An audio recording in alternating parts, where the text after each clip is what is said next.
Okay, cool. So, since we were just talking about assessments, how have they changed in the time that you've been a teacher? Oh gosh, so I've been a teacher for 23 years. I started teaching in Virginia that had standards of learning assessment. I don't know if they still have those there. And so I think that's very similar. Like we have a standard, we're going to see if the students can meet those standards. I think standards have upped their game, if you will, that they, are a little more rigorous. I think that's in some ways natural. As our kids continue to grow and grow and grow, we need to, challenge them at some sort. I think math seems very different because we have more information on how kids learn math and how to best teach math. I think with that being said, we support our students' understanding of the reasoning behind it really, really well. And our kids have this foundation, this strong foundation, especially in our building, in the whys of math. Yeah. But because we spend a lot of good quality time on that, their fluency and their speed at being quick with things then lacks a little bit. Mm-hmm. I know with my stronger students, they aren't doing as well with multiplication facts as I would expect. Do they understand multiplication? Yes. Can they spit out that fact? No. Yeah. And so that's something that I personally look into because I don't want them to slow down in doing problems that they understand how to do. Yeah. Because of that. Assessments, though, I think we do ask students to explain more of their reasoning more. I like that though. And even with the understanding, personally, like I'd rather have a class that's a little slower physically doing it, but they know why they're doing it and how to do it, rather than somebody that just memorized it and couldn't tell you, Absolutely. Couldn't show you how it happened. Still finding the balance. I think third grade is a good year to find the balance. I don't know if I just think that or if it's because I came from second grade and I was able to spend 2 years with them to do that. They all seem older. Like I've felt that in this entire building. Each grade that I visited feels like they're older than they are. So I think that reflects very well on like the environment and everything. Yeah, I think our math curriculum, it is disliked. I get nasty notes from parents. I do. Because it's very atypical from how the parents learned, and I get it because the parent wants to help their child and they're frustrated.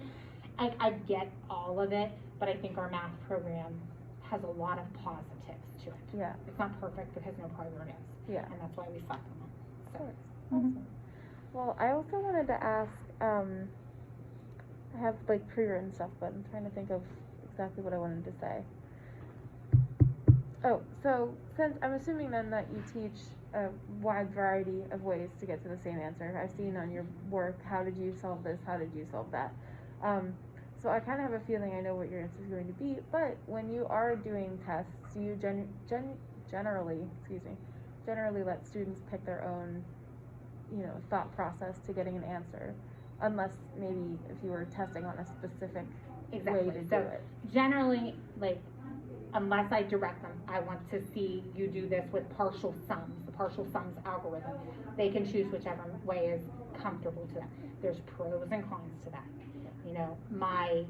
My morning group, which you saw first, they have the ability, because of their strengths in math, that they can hop from one to another and pick which works the best for them. Yep. My afternoon class, that takes them a little more. When you put too much information in front of them, sometimes it's too much information. And sometimes some students just are more successful when you give them one way, here's how you do it, and repeat it for a while. And so that can be the limitation of our program, because we do show a lot of ways and they get lost in the shuffle. Okay. Cool. There's good parts to it, but that's a big drawback, it really is. I'll ask too, so what is your favorite sort of math assessment style? Like, I know that's a super general question, and it could have a super general answer, or anything. Oh, I love pre-assessments. I test them before I teach them every single unit.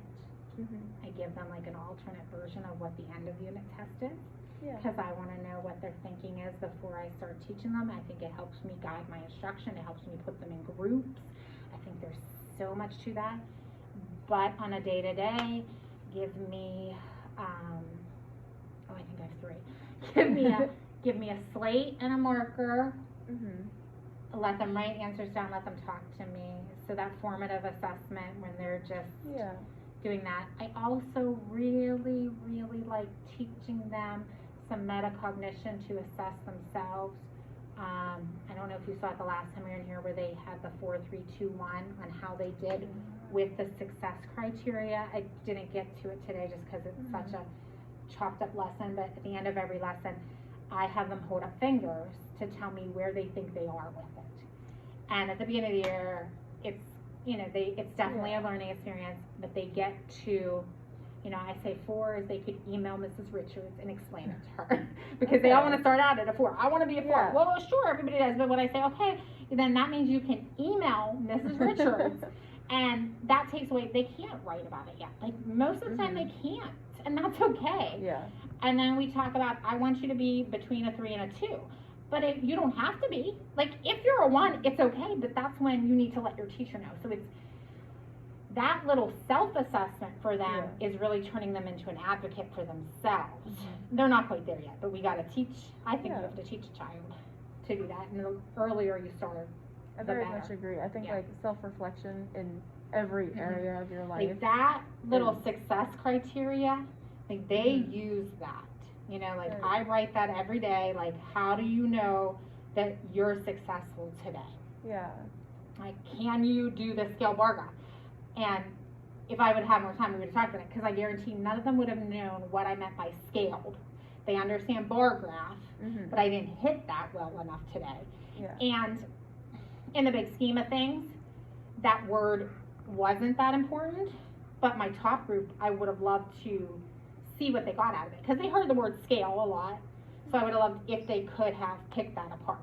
Yeah. So. It's cool though, and I like those boards, keeping everything, your room in general. I know I kind of told you last time. I love it. I just love it. It's very, it's thoughtful. You'll get there. Yeah, and I like just everybody's on the same page. What are we doing today? Yeah. It's literally right there. Yeah. It's a lot of work. It's very tiring. It's That's like the parts that make me very nervous about going into the field in general, of how am I going to have the energy to do this? Because I want to. Like, I want this to be my room. I want to be that sort. Like, I've been here, 3 times, but you're one of the best teachers I've ever seen. Thank you. But that doesn't happen immediately. Yeah. Okay. And that's a hard pill for myself to swallow, because so I walked in, I'm struggling this year. And I think that's an okay thing to say at 23 years, that I want to say that. Because if I'm not, that means I'm not vested into this and anything. I'm struggling with having all new material and having this level that I want it to be at. But we have to manage ourselves and our time and take care of ourselves. And then you have expectations from your district that are there, whether they're fair or not. And I'm going to always say, oh, these aren't fair. Some of them are. But you just have to manage all of it, along with a lot of things. And you just learn. And you just learn. And you learn to let some things go. So here's mine that I had to let go today. Like, we were done with Explorers on Friday.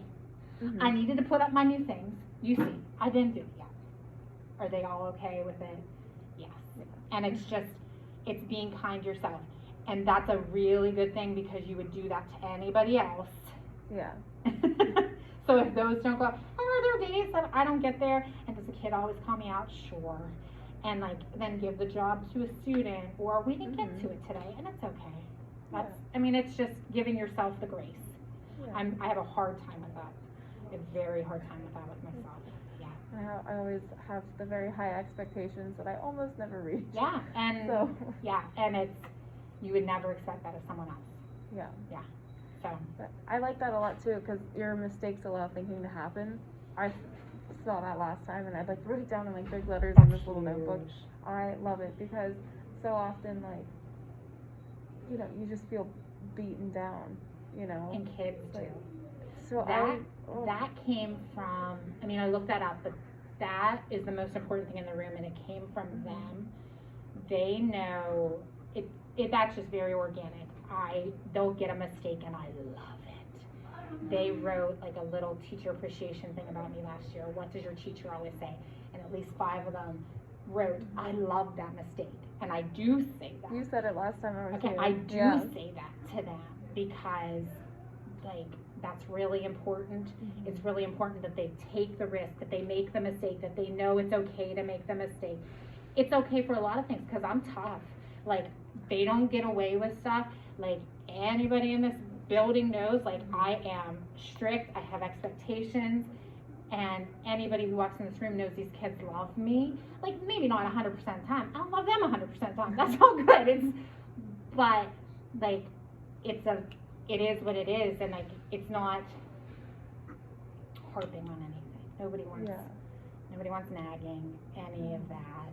Like, they want, I don't know, it's a balance. It takes a while. Yeah. Yeah, it just takes a while. Yeah. This is nice because I know them all for a year, and it's good that I can go off topic and get right back on. Yeah. You know, because that's important that it is a little wee bit of balance, but it's hard with little kids because then they all want to tell you, I'm into Georgia, and you know, that is the time most everyone dies at 3 a.m. But they need some of my teacher's a human being. I like to have them see me make mistakes, all of that. That's awesome. And even when I was interviewing the student you brought out for me, she mentioned the mistakes allow things to happen, and she was explaining to me that it spells out math and all of that. Okay. Like, so that was really nice. And you know, I have a lot of math anxiety now, because I was really good in elementary school, and then we hit like the algebra, algebra 2 and stuff. Oh yeah, geometry. I hate geometry. Right in those theorems. Yeah, like I have a lot of math anxiety carried over from like middle school and definitely high school, and a lot of math anxiety, like time tests in general always like make me really nervous, and again, especially in math, it always just really like got to me. And thankfully you'll be able to bring how you take that to kids. And so you know, I like seeing it, like you had the fluency test in here, and I saw that last time as well, and they like went through it, and you know, I like that you really made it clear, like it's okay if you didn't finish it, you know, just mark where you're at, and we're good, and we'll go on. I think that helps a lot. I think it helps a lot. I think it helps that I'm not hovering over them. Yeah. They know that, Mrs. Strapp's not going to check my score. I'm not checking it for 2 reasons. One, I do not have the time right now. I don't have the time to go through those on a regular basis. Yeah. I would kill myself trying to do it. Yeah. There are certain ones that I'm curious about. Like, I want to know about their multiplication. I do those on Fridays. It's a different type of drill. And they know, and they know it's about growing. Yeah. But it's just like practice. Get a strategy, and make it so routine that it's not this, you know, oh gosh, it's Friday, I'm going to be taking this test. Yeah. So I feel like it would have been a lot easier earlier on, like you said, seeing that more often, and having it not be, because it was all, anytime we had it, it was like do or die sort of situation. And then it's always, I'm not going to reward kids ever for it. Like you know, like, because I was the kid, I love math, I love getting done first, I was good at it, I'd love to slam my pencil down so everybody knew, because I was a snot. I wouldn't let them do that.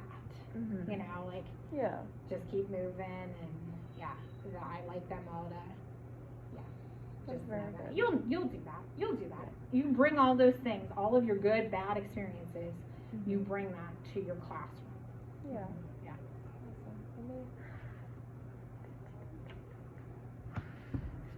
So when you are giving a more like summative evaluation in any means, how long are they typically, and are there limits based on the age range? So this is 3rd grade, correct? Like, I don't feel like it would be appropriate to necessarily give them like a 10-page test. Like, is there? Oh, they have 10-page tests. They do? Oh yeah. Tests are long. I think they just returned. Hold on, I should have them over here. I genuinely don't know, because we haven't really talked about it in my classes so far, if there are limits or guidelines or anything like that and I do have a class entirely centered on assessment, but unfortunately in my program I don't take it until Okay. next semester. I mean, like, you're going to take an ed test and measures class, and it's going to say, do this, do this, do that. And then you're going to have a curriculum that says, here's your test. Yeah. And sure, we can break it down for kids. So it's a lot of pages because there's not a lot of questions. Yeah. What I dislike about these tests, so there's 2 questions on this page, and there's just so many extra things. Now, they're just very used to this. Mm-hmm. What kills, I don't think this one has it as much. What kills struggling students are make estimates before you solve the problem. Oh, I just want to shoot these estimates, but I understand it. Mm-hmm. So our tests are made up of 3 parts typically. So you have the test based upon the unit criteria, and there's a self-assessment, which she did not do. So these were the items that we focused on, the objectives that we focused on in the unit. Then afterward, there's a challenge, which usually takes the same objectives but applies it in a more rigorous, a more demanding problem or set of problems. So they do that. Then, depending on the unit, odd units, it gives them an open response. So it has them write some more, even though our tests have a decent amount of writing to it. Mm-hmm. Or even units, we do a cumulative assessment. So we can just monitor how well are they maintaining skills. So as you can see, I mean, they are pretty lengthy. And again, I never let kids do anything after a test because I don't want you to rush to read. I don't want you to rush to draw. Like, your test is your test. Yeah. So our tests, I mean, they're pretty lengthy. Pretty lengthy. We also do standards-based assessments. So you don't get like, I put this because it's easy for a parent to understand. Yeah. But this, so, I mean, this is patterns. This is, addition. Here we have number stories. Here we have 2-step number stories, multiplication. I mean, there are a lot of different standards, measurement. So a report card has 5 different grades for math. Yeah. So it's standards based, which I like. Yeah. For a parent, it's a nightmare. Because this shows that, but on the report card, it might be it's like they're very, struggling here. Yeah. And the other things made up for it on that test. So as a teacher, wanting to know what I can do with a kid, like, I love that specifics. Yeah, I would agree. Like, but sharing it with parents, like, it's just very difficult. Yeah. So. And I feel like the time, if you were to go through it and separate all the problems on these tests, and I'm assuming, are those pre-made for you then? Mm-hmm. Okay. Yeah, come with them. Okay, gotcha. And what series would that be? Everyday Math. So Everyday Math from the University of Chicago. Our district has used it probably close to 20 years, 15, 20 years. We've had, new additions, new versions of it, but we like it. Okay. Our standardized test scores are strong, Mm-hmm. and our kids are strong mathematically until you get to that speed and fluency. And that's what this program lacks, and that's where we supplement. Yeah. We use other programs. Okay. So, but the tests, for a child coming in who has not done our math program, the tests are a lot. We break them into 2 days. Oh, that's nice. Yeah. So, it's the full class, so 90 minutes. Yeah. And then I throw a pre-test in the next day. So, yeah. That's not a bad thing, because again, like I genuinely don't have much experience at all. Yeah. Like, I did teach over the summer, but it was like a summer school extra stuff, so we didn't have like testing in any manner. So getting to look at what actually goes into it and how long it is, and I just genuinely didn't know like what the guidelines were for each grade. Yeah. But that makes Not a lot necessarily. of sense. Like that's not bad. Yeah. Because if you were given like a book, Yeah. that's different. But I mean, they're lengthy, but it's based upon their unit, and most math series are providing the test that you'll Okay. use. Like it's rare that you would develop your own test. Do not go into your college Okay. course because they want you to be able to do that and Yeah. recognize it, because there might be times if you had to adjust a test. Like I have a student that I feel it's too much on a page. And Mhm. so it might just be something that I cut that test part, photocopy it, and just put a couple. So she might have 25 pages, but it's the just same amount of it's problems. the same number of problems. It's Yeah. just, okay, here, like on that first page where you saw those frames and arrow problems and the addition problems. Like I would just do the It's addition. overwhelming. It is. I would just do the addition problem. So that's her frame of reference. Like, okay, on this page, flip the page, turn that last problem off, turn the Yeah. next one on, and that just would be helpful to her. So. Well, thank you very You're much. welcome. So is this the last time you're coming in? Or was there one more? I just can't remember. I think so. Okay. If you need something, Yeah, I let think me know. if this semester, here, I'll turn this off.